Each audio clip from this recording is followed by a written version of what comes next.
Hello everyone! Welcome to the YouTube video. We are about to go to Lofoten. There's the ferry. And I'm just eating my breakfast. I have some peanut butter, banana and honey. The whole family is going to Lofoten. Tomorrow I'm gonna race Lofoten Skyrace, 42 kilometers in the mountains with my brother. I'm really looking forward to that. Breakfast is served. Arriving in Lofoten. This year was my 4th time doing this race, 42 kilometers in the mountains. And for the first time I had hired a coach because this December I was at my lowest point in my fitness, I think, since I started working out and running. So I wanted to do this the right way. I hired a coach and I started getting in some really solid running training. I had the most running volume I have ever done in my life. And I just enjoyed it so much, being back running in the mountains, training. A lot of my training was in the mountains, at least the last month before the race, and just having a coach was a game changer.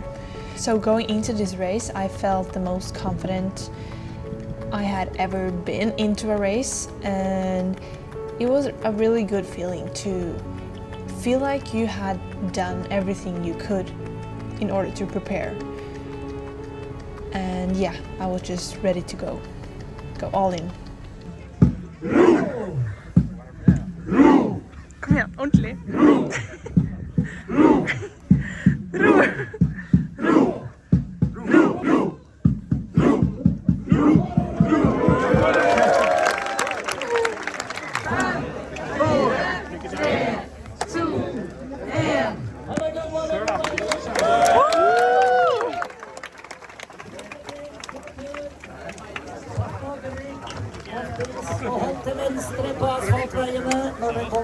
The first few kilometers were flat on road, so we had held like a 5:30 pace.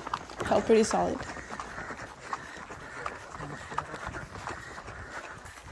Woo!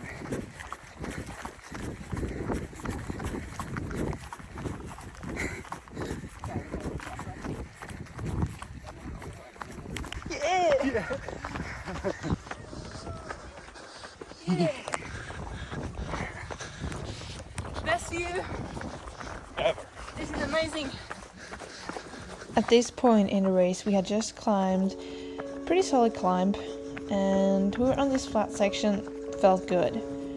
But then, of course, there was another climb not long after this, and I knew coming into this race that I wasn't the fittest person going uphill. So it's not my strength. My strength is downhill. So uphill, it was just about holding on, going as fast as I could, and then run past everyone downhill.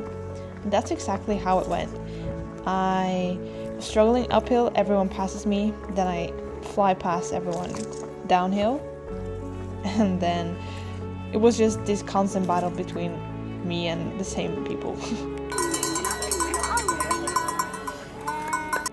Coming into the first aid station at 16 kilometers, our legs were dead, literally. Yo! But we kept on going, we had each other.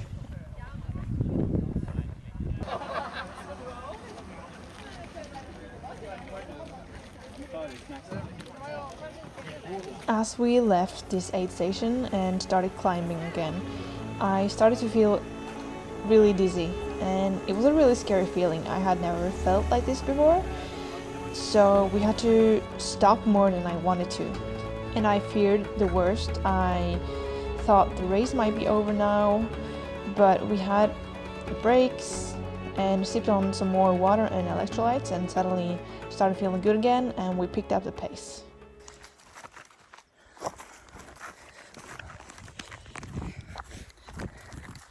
halfway, over halfway. My legs are dead, both of us. Jesus.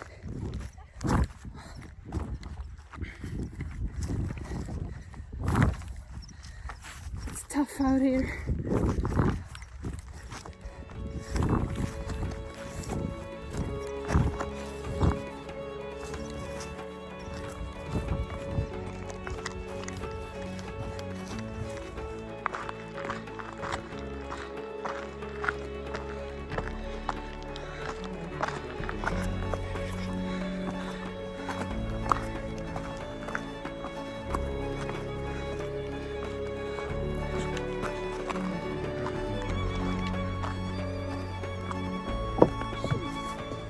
At this point in the race, my brother got an injury, so he decided to not push it, and that meant I had to carry on alone for the rest of the race.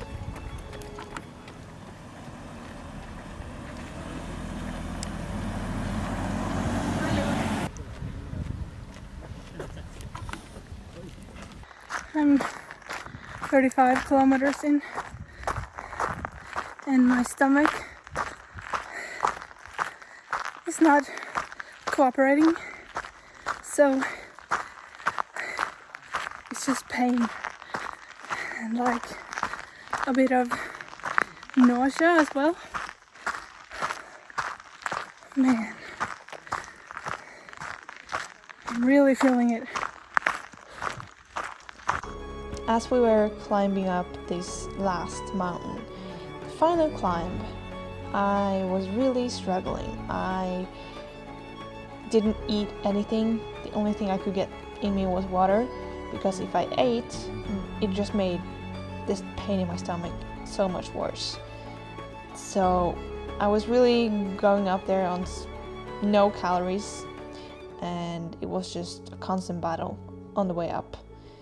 But I knew in my mind that I didn't need calories for 1 hour. I could do 1 hour on just pure willingness to finish this race.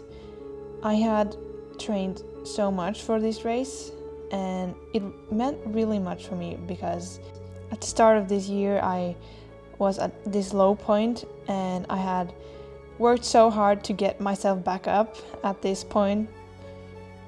And I was just so proud of myself for doing the work to get back to and get even fitter than what I was before.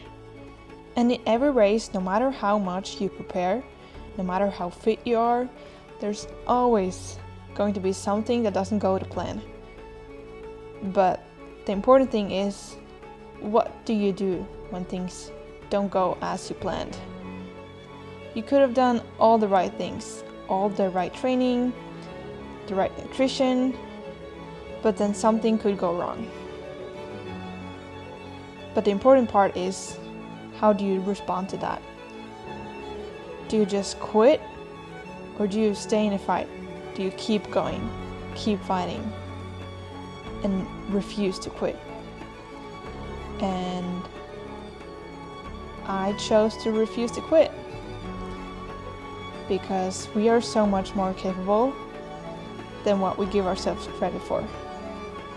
And this is something I think not many people know or believe.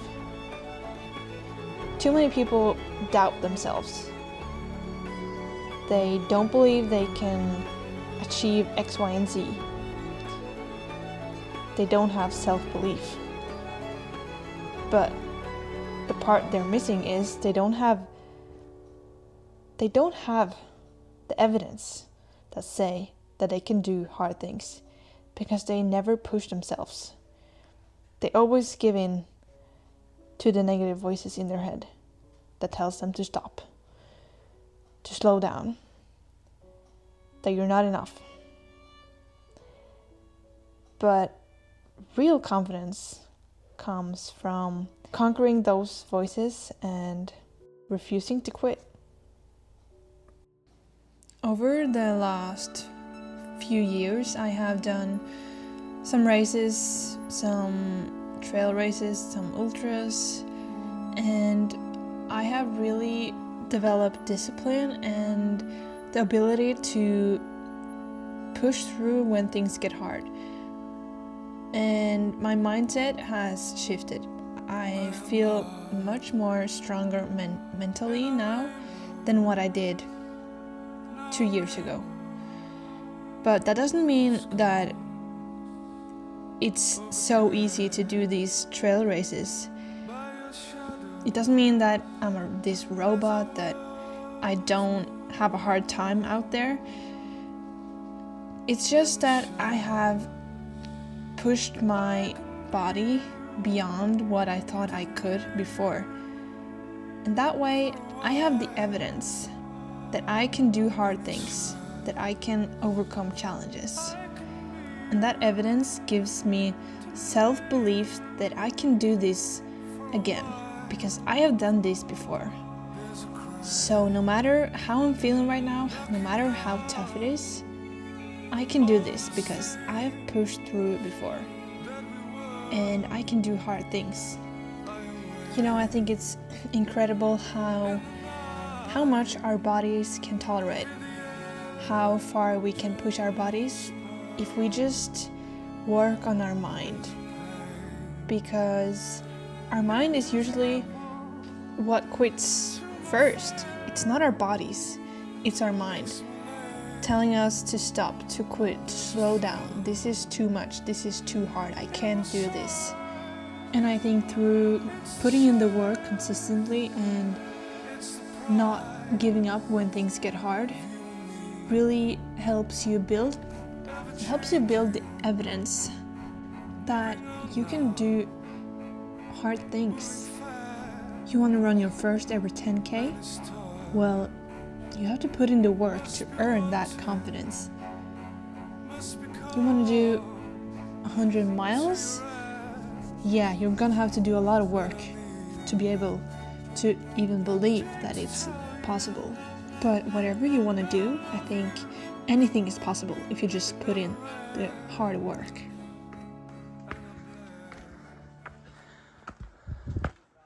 It was our last day in Lofoten, so we decided to go for a hike in a mountain, and yeah, my body had recovered pretty fast after the race.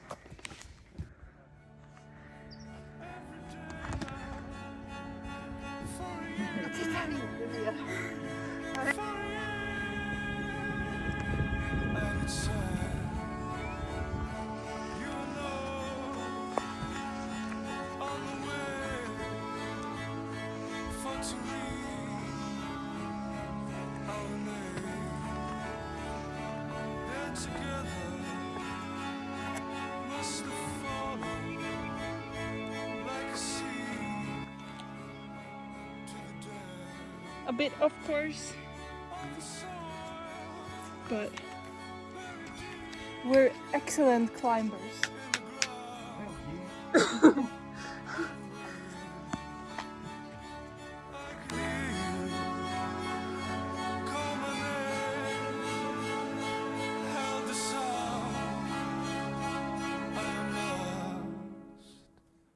I am lost.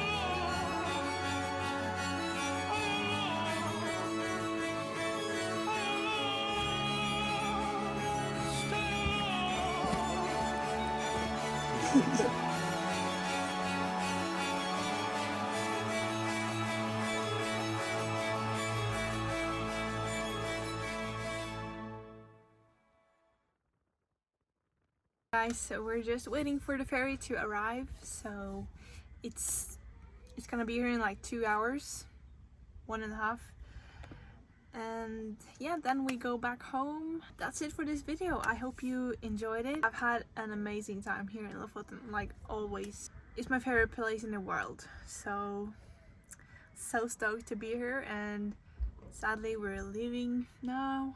Hope you enjoyed this video, and I'll see you in the next one. Bye.